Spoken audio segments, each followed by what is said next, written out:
رسول الله وعلى آله وصحبه أجمعين إن شاء الله تعالى ما دام أن كجرنو بشي فضل بدناي عرفة سماسة وتقانو أما ذي الحجة أو ما أنت كوت هاي خطبة حكوا صعب السنة قيبنا طبعا كان بريء وصوه الرياء بش عرفة أو طبعا بريء أو آدي هذا فضل بدن أو الإسبار برضه مرة قاركود فضل هذا يفضل طبعا كدم بش رمضان ك مع المرهم تأد وخير بدن أي مع المها سيئين ما دام أن قلني أو طبعا كي هذا معنك هبين كوباد وحلا إنواعها إلا فائدة يستو إلهي وكل عرتي وإلهي حول والفجر وعن كل عرتي وبرجة يو ليال 10 هبين أو طبعا أيام كل عرتي مركب إلهي وكل عرتي عظيمة إنه وحويين أيام أنت أسكت سيسا وأنا خير إلهي وقلت على جلدتك مؤمنين تاع معلمو إنه كيف فائدة سنة يتاعي وكل ما حلو جلايو موسم خير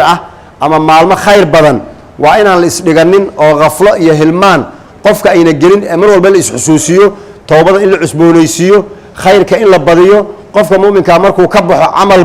عمل كلا أو قيمة بدن أيال جلا ساسا إنه الله شغله وحياته إنه الله كعمران أما كبح ضعاف إلهي تاسع مركز الإسكوب بلا رجينها وحكى النبي صلى الله عليه وسلم مجرته معلمة إلهي وكج عليها عمل كوناكسن معلمهن مركز سبحان رسولك إلهي حتى جهادك عمل كوناكسن كلا إلا قبنايا ميا كفل بدن مركز سورها إلا قف انتو بحي مال كيسة ينفتي سبب جهاد انتو جري هل حبا عن كلا صون نقنن أو كل يعني ساس كتجي كاس أجر كيسة واحد جارة يملا لكن قف انتو تجي صون لارتي وحكفل بدن قف أعمال كلا قبصدي مركز جهاد كي حتى وكفل بدنيا غاية يعني مثلا تصنع يا أصحاب تيو أركيان إنه جهادكم يا شيء وقفل بدن أيها وحالي ما من أيام العمل الصالح فيها أحب إلى الله من هذه الأيام مدة كانوا حنسوق هذا دينة إسلامكو يعني مبادئ وحيلاقي معتي كنت آدي هذا قيمة بدن كوا يعني مسلم يعني عن أقوين تاريخ دي ساعة أيها وحلاقي هذا مبادئ أي كم مقلين ميركله إن أم الأيام إن أيها لقي سوجاري أو كم مثلا سنانتا ورالتني ماذا يعني بس أس أو كلا أو شعارات أي كرو قاضيان إسلام كانوا وحكيت دوية يعني نظام يذا كلا أما هل كل كذكتا سنانتا يعني ما علمت أنتوا هذا إني أفكت هاي أي أبدان تاي لكن إسلام كسر وقت على جلي أفنا وعلى شيء أو دتكو إن إسكمديهين وعلى شيء أو يسمين دتكو أو بني آدم إسلام ذيهين أو حاجة ماشي أي كسر جيدان عد كفي عن إني سنجرين ساس النبي وحكير كلكم لآدم وآدم من تراب لما أنت نبي آدم يتكسر جيدان نبي آدم عراء أي لقي سمية هل كسر السمية أنت على جمجو جني مركب السبراتك وحنا محلين هذا هو النذري ووحلا شيء وحنا ووح لقن جري أو فعل لقدره حاجك أرميس مركل الجو وحاكجرة وحي النذري أفكار لقى شيء أيها السعمري اللي جنتو السنة أيها بالأغالة صلى مثلا دتكو يسميهم إلا تصيمرك دتك إلى يسميهم حاجك وحال جدي قفك حاجك مركو حرمنا وحوق هذا يا لبا مرة أو عد أيو قاضنايا وانمانك هوان كنا كهربان اسك قاضنايا لكن نمانك لبا مرة أو عد ميت هوسة يميت كره أي قاضنايا كل ودرك أسعد أي سلقان لكن هذه سلو فيريو حاجة دقالهنا ويكون كل بدين ودد ومال قبان كوا مال كوا اسك الحاد كوا اسك فقراء إلهي بفرصة أي حاجة كنت لها سهلة بدك ماشي الجوج هذا كيس اسك جاب موضوعنا نلاش أدوية اسك ميل مو يجوجت لكن وحالة تصايا إلهي أكتيسة دتكو إنه يسن كلا فعلين ولا كلا فضل بدنين عبسون لو كلا في الليبية دتكي والله السمي مركز حالي كل وحالة كربا مرة سعد ورقاته مركز مرة عبد ورقاتان بنك عرفة يستاجان وحالهم ليس قيامي ولا صوب حي دتكو لأنه اسكوا ميدا اسكوا درهيستا مساواة حقيقية أي السنان شرنا أي ماشي أسكت عليه ولا التنما يسلم كتل مامي دتك مسلمين تا يجود أهم بني آدم كورنا بين ولا ليين ولا التنما لو كلا بحدا ولا تنمو أو حاجة بني آدم كا ولا تنمو حاجة إيمان كا مد أو حاجة بني آدم كا يا أيها الناس اتقوا ربكم الذي خلقكم من نفس واحدة يا أيها الناس لما يا أيها الذين آمنوا لما دين وحال يا أيها الناس ضدوا لما أنتين اتقوا ربكم الذي خلقكم من نفس واحدة والنبي آدم لقى سوى جيدا تاسو حال الأخوة الإنسانية لهذا الأخوة الإيمانية جرتوها إنما المؤمنون إخوة المسلم أخو المسلم marka waa walaaltinimo gaar ah oo khaas ah muuminiinta dhexdooda ka dhaxaysa xajku wuxuu muujinayaa marka walaaltinimadii runta ahayd ayaa waxay ka muuqanaysaa waxaa la qofkay u suurta gasho xajarul aswadka ama ha salaamo ama ha dhunkado yani hadduu fursad heli karin ha dhunkado dhunkashadaas maxay ka dhigan tahay sayid cumar wuxuu yidhi xajarul aswadow waan ku ogahay inaad dhagax tahay waxna aadan dhibaynin waxna aadan anfacaynin haddaan arki lahayn nabiga oo ku dhunkanaya ma ana ku dhunkadeen dhagaxaan baan tahay laakiin in hala dhunkadanayn maxay ka dhigan tahay waxay ka dhigan tahay halkaas waxaa laga dirayaa maxabo iyo jacayl ilaa dhunkashadu waxay ramsi ama tusaale u tahay isjacayl haddii la isdhunkanayo macnaha waa la isjecel yahay marka dhagaxaan la dhunkanayo wuxuu yahay xujaydii halkaas tagtay oo dhagaxaan dhunkada la yidhi fariin waxay dirayaana jacayl ayaan u haynaa adduunkao dhan dhagaxan ayaan dhunkanaynaa taasna waxay calaamad u tahay inaanan cuqdad qabin oo walaalnimo aan ogolnahay jacayl ay ka mid tahay yani diinteenna iyo mabaadi'deennu in ay dadku isjeclaadaan waa middaas waxaa ka mid a islaamku uu tilmaamayaa nabadgelyada iyo musaalimnimada in yani nabad la ahaado oo dadka la nabadgeliyo oo dadka aan la dhibin oo yani saas markii la yidhaahdo si baraati haddana ay u noqoto ya waxaa lii qofku markuu dharka uu xarmado oo xaajigu labada mare cadcad uu qaato yani waxaa halkaas xaaraan ku noqonaya cidihiisana ma jari karo hadduu mar dharkii caddaa uu labistay yani cidihiisana ma jari karo madaxiisana ma xiiraayo geedna ma goynaayo ugaarna ma dilaayo xataa qof aabbihii dil hadday iska hor imaadaan ma taaban karaayo meeshaasay nabad uga dhacday waman dakhalahu kaana aaminan beytkaas ilaahay qofkii galo waa nabad halkaas maxaa lagu baaqaya marka nabaddu inay fiican tahay oo loo samaynaayo si yani dadku ay baraatig ugu bartaan in la yidhi marxaladaas waad xarmantiin waa sidaas marka nabadgelyadu waa muhiime geedna ha goynin ugaarna ha dilin qofna ha ku xadgudbin sidaas waa diritaan oo salaam la diraayo dhinaca kale waxaa jira oo kale oo ku jirta bini aadamku wuxuu qiimo ku leeyahay inuu cadaaladda iyo mabaadi'da inuu difaaco oo uusan marna ogolaanin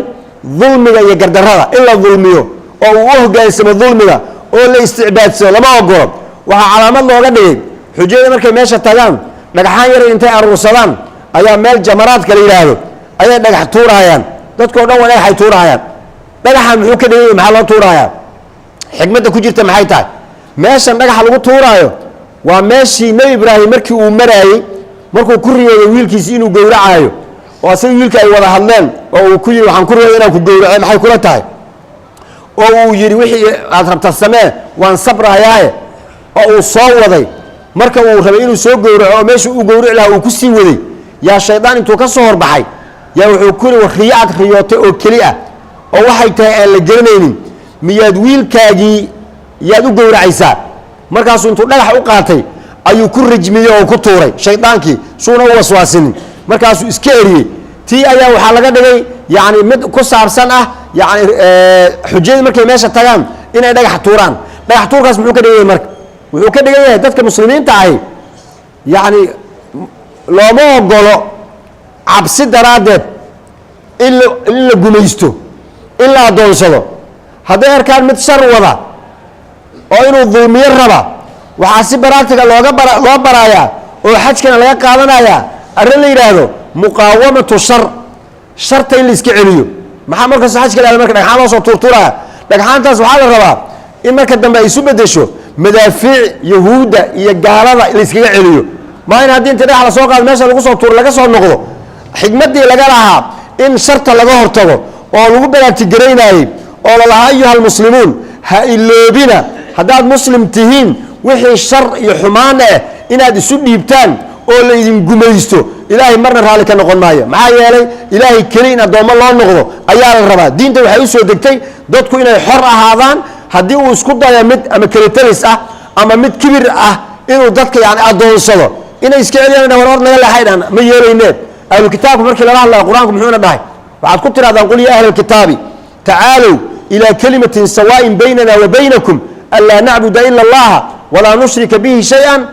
walaa yatakida bacduna bacdan arbaaban min duuni illah kelima inoo dhaxaysa oo inaan addoommo ilaahay ahaano aan isugu imaano laakiin marna yaynan yeelin in qaar innaga inaga midoo bini aadama ay inooga iska dhigaan inay rabbi inoo noqdaanoo ayaga aan daba soconno oo say doonaan iyo hawadooda ay nagu maamulaan dadka muslimkaa taas marka ma yeelaayaan marka waxaa inugu dhacday mushkilada inugu dhacday waxay tahay acmaashii xajka oo mid walba u taagnayd yani wixii nadari ka ahaa oo ahaa horey wax loo sheegay in si baraatiga loo muujiyo ama loo caddeeyo inay dadkii macnihii intay fahmi waayeen ay iska noqoteen sidii maalan cibaado oo iska aali ah ama iska caadi ah qofka ugu roon markuu meesha tago waa dadkeena Soomaaliyeed dadka maxaad u xajinaysaa haddii la dhaho wuxuu kugu jawaabay waxaan u xajinayaa dembiga ilaahay inuu ii soo dhaafaan rabaa way fiican tahay waa ka ugu fiican wuxuu rajaynayaa thawaab laakiin xajku thawaab kaliya ma ah oo in thawaabkaas ugu helo kaliya ma loo xajinin waxaa loo xajiyaa liyashhaduu meesha waxay u tagayaan dadka muslimiinta liyashhaduu manaafica lahum manaafic maxay tahay wixii danahooda ah muslimiinta qadaayaadkooda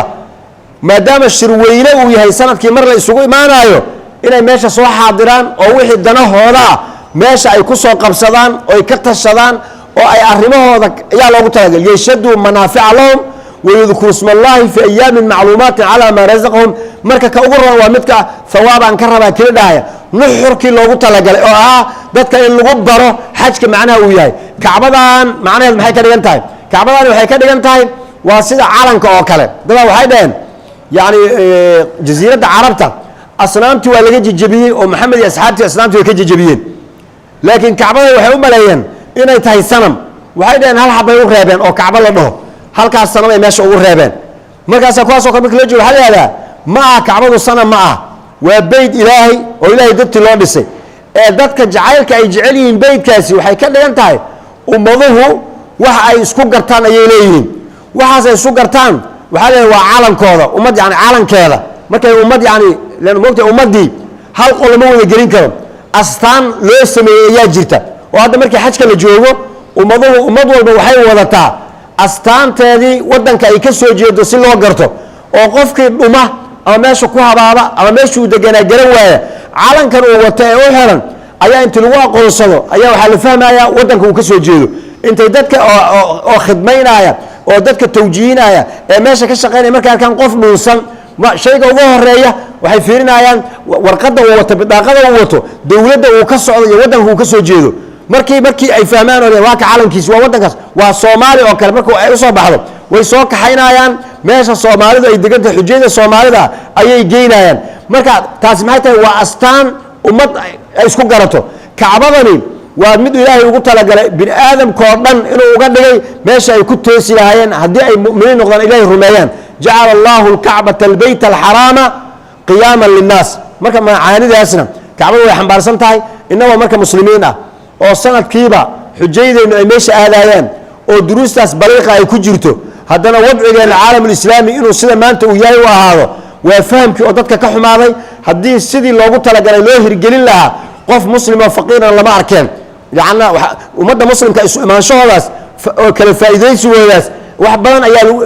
lagu gaari lahaa haddii si wanaagsan oo walaaltinimo ku jirto oo la iska naxaayo oo hadba meesha dhibaato ay ka jirto loo gurmanaayo looga tashan lahaa muslim rafaasana lama arkeen ummadda islaamka adduunka hogaamin lahayd marka ilaahay diintaasu ina siiyey laakiin mushkiladana qabatay mu'aamaraadka iyo kaydka iyo dhibka ummadda islaamka korka laga saaray ayaa ahaaya laakiin mabaadida intaan haysano ummaddan ma jabayso ummaddan ma baaba'ayso insha Allah waan guulaysan doonaa marka macaanidaasna khudbada ku saabsanayd midda kale waxay ku saabsanayd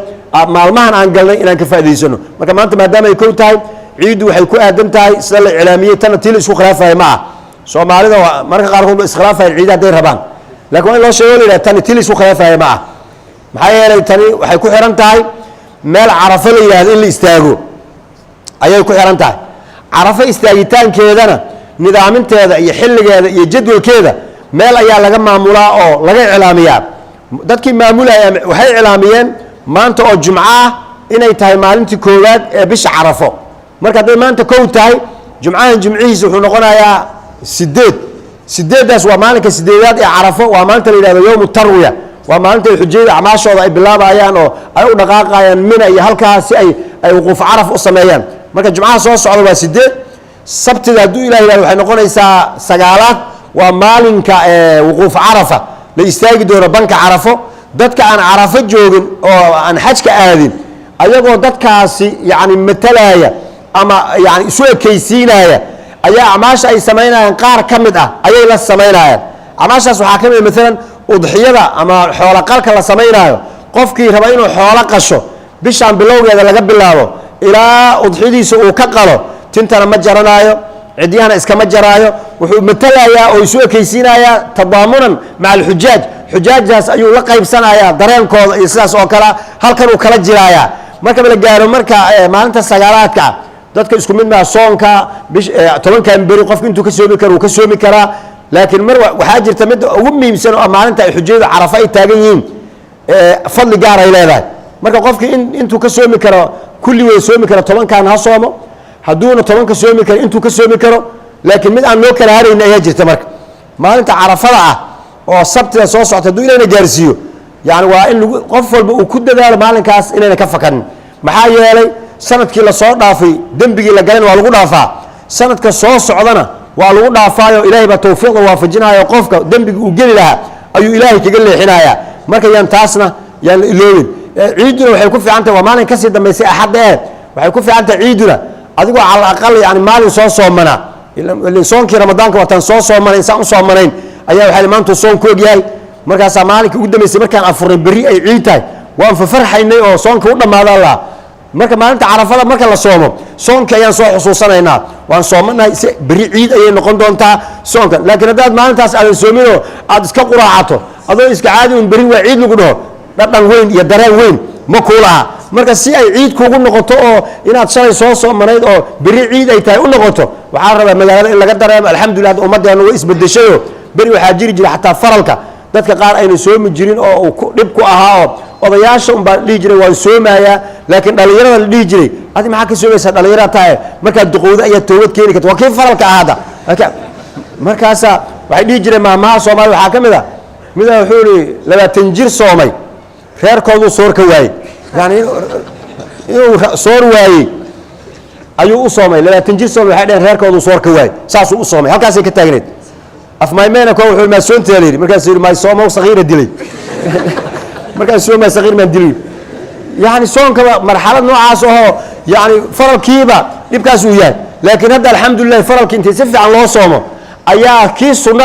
عرفته وكلا مجال ولا قدر ما إلا سوميان وده تقول روح وجه سنة يعني إن الصومان أو أجي كسكفة الإنسان مركب أمضي إن شاء الله تعالى يسبدل في عن أيها كم وضع وضع جانونه إن شاء الله يسبدل دونا ده تكون هدي هجايان نرسل وهجايسا هذا يدك خرمان نرسل وخربيسا يعني ده تكون سيده هرماء والإسبدلايا لكن ما دام دبعت بدن أن كسر جرني هل مروح ما وضع ضمانايان لكن سيء ضمانان عملك أوفي عن إلا يشقين وتهدى أنت المام ينيو النبي صلى الله عليه وسلم تسأل ويدي إلهي محوق جعلها أي دور جوابات دون أبحي وحاكم إذا عملها هو ما يحول عملك أوفي عن إلهي وجعلها محاكم إذا مركز الصلاة وحلقة اللي قلت كذا متكلا ويدي سؤال شيء وحول بر الوالدين متكلا ويدي والجهاد في سبيل الله مركز محله كلا بدي جوابته قفك حالة دي سأيا اللي يداوينها قف مثلا عاس والدينا maxaa amal ugu fiican oo qabsan haday noqoto waalidka baar uu noqo ayaa ugu fiican in la gala hadlo qof salaada galab ku ah maxaa amal oo ilaahay ugu jecel yahay salaada ugu jecel yahay Soomaali ay hadda waxaan isneeri amalka hadda ugu fiican ee aan aad baahida u qabno ee hadii aan helno ama cid ka shaqeysa aan helno hawl weyn inay noo hayso ay noqonayso bal amalkaas ka fikira markaas waxa tilmaamay idinkana aan filayaa in aad ila dareemaysan Soomaali maanta dhibka haystay amal laga shaqeeyo oo ugu fiican wuxuu yahay in la heshiisiyo si nabad loogu baxo oo dadku ay u noolaadaan oo yaani amalka ugu fiican nabigana xadiis buu wuxuu ku yiri ma idin sheega wax ka fadli badan salaada iyo soonka iyo sadaqada inaad waan naqaan mootay soonka iyo salaada iyo sadaqada ajir badan wax ka fiican ma idin sheega markaas dhahaa rasuulka ilaahay wuxuu waxa ka fiican dadka isku dhacsan oo la heshiisiyo maxay raadaan dadka la heshiisiin oo isku xumaadaan waxay noqonaysaa mid xiirta idin ma dhaayo waxay xiiraysaa tinta ee waxaan leeyahay diinta ayay xiiraysaa dadku dad isku xumaadaan diin la'aan ayaa la noqonayaa oo waxa loo noqonayaa diintu shantii arrimood ay u soo degtayba waa la baabi'inayaa markay dadku isku xumaadaan Soomaaliyuna maamaabay ka sameeyay waxay dhaayeen rag iska celi iyo ilaahay ka cabso meel ma wada galaan haday isdagaalaan yaani waa tii munaafiq waxa lagu yaqaanaa li wayda khaasama hadii uu dood galo oo qof ay iskhilaafaan fajara فاجرنما ماشي قدام سوق عرايا ما كساس لما ربوا وإذا خاصم فجر لما ربوا وأنا بعدين تتكلم كله إن تتكلم شيء ما كفتقوا الله واسع ذاتي بينكم عملك هو سنة وكاس إن كان لقوا باقو بشي عرفة لقوا جرا وأشهر الحرم يعني حاجة الوداع نبي خد بديسي أيا وحل عرفة المناسب كو إن شاء الله تعالى إن سوق قادم دونا أنت صورنا إنه هاي سنة haddana inaan duruuftan adag aan ku jirno yani waxay inagu tahay ceeb ay inagu tahay bal in dib la isu muraajaceeyo laga faa'iideysto maalmahan ashhur xurumka laga faa'iideysto quraan badan la akhristo istighfar badan la yimaado sadaqa badan la baxsado ummadda yani heshiis loogu baaqo bal in khayr laga shaqeeyo si looga faa'iideysto ilaahay subhanahu wa ta'ala hayna waafajiyo khayrka ummadeena meel kasta ay joogto ilaahay ku amaansado ummadeena dal iyo dibad meeshay joogaan ba ilaahay dhibaatada ka qaado kuwa banaanka jira duruuftooda gaarka iyo caruurtooda iyo ilaahay ha u xifdiyo baari allah uga dhigo oo ilaahay uga ilaaliyo inay akhlaaqdooda iyo diintooda iska bedelaan kuwa gudaha ku jira ee duruufta iyo dhibaatooyinka dagaalada ay haystaan ilaahay nabad ha ugu bedelo isna caybka Soomaali dhexdeeda yaala ilaahay isjacayl ha ugu bedelo yaani cudurrada iyo waxyaabaha jira ilaahay caafimaad ha ugu bedelo intii dhimatay ilaahay ha u naxariisto intii dhimatay allah u naxariisto intii dhimatay allah u naxariisto qabrigooda allah waasic uga dhigo inta noolna umuurtooda allah sahlo sida ilaahay misaadka inuu kulmiyo jannatul firdaws allah inuu kulmiyo sallallahu ala sayyidina muhammad